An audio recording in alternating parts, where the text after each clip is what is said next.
Russia right now comes to Tanzania, comes to Ghana, comes to Zambia with 16 million. And guess what? 16 million only for Zambia. The 16 million, ask me, what is it for? What is it for? For human rights. Across the river, China and Russia coming to South Africa, ask me for what? For what? For a military training and skills sharing of security. So the Americans are more interested in a transgender, homosexual agenda around the world. They will invest their money and give you money to protect human rights. Russia and China are coming with weapons and militarization strategies so that we can protect ourselves. Vice President Kamala Harris recently made headlines for her comments on LGBTQ rights during her trip to Africa.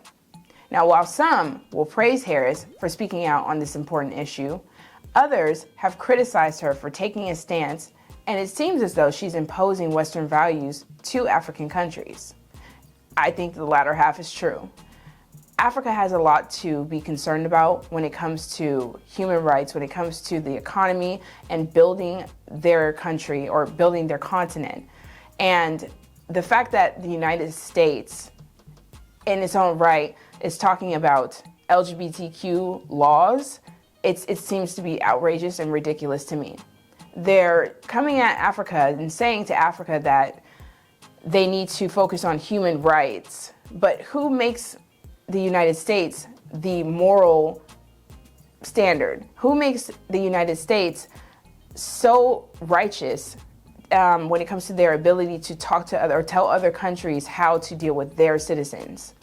Africa and the United States are almost like night and day when it comes to the issues that they deal with and the stances that they have when it comes to same-sex marriage and just culture overall. The United States is trying to push their values onto Africa and trying to also state that it's a human rights issue. So what is a human rights issue exactly?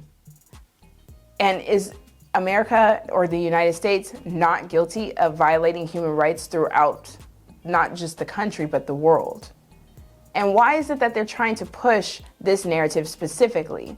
Why aren't they addressing other issues that Africa is facing? And every time they have a chance to get in front of African officials or leaders, they're talking about the LGBTQ agenda. Well, my thought is it's for population control. And we can see that it's working here in the United States. Less people, since feminism started and gay marriage and all of that was legalized, less people are getting married. Less people are having children. The population is under control. So, of course, that ideology would be spread from the United States to other countries if their goal is to depopulate the world. And that's what I think is happening. They're trying to make Africa jump on board because they want to depopulate Africa as well as other continents throughout the world. So I'd like to know what you guys think about this issue and also what your thoughts are as far as Kamala Harris trying to push that agenda in these African countries. But before that, please make sure that you like, share, and subscribe the video, and check out these if you like this one.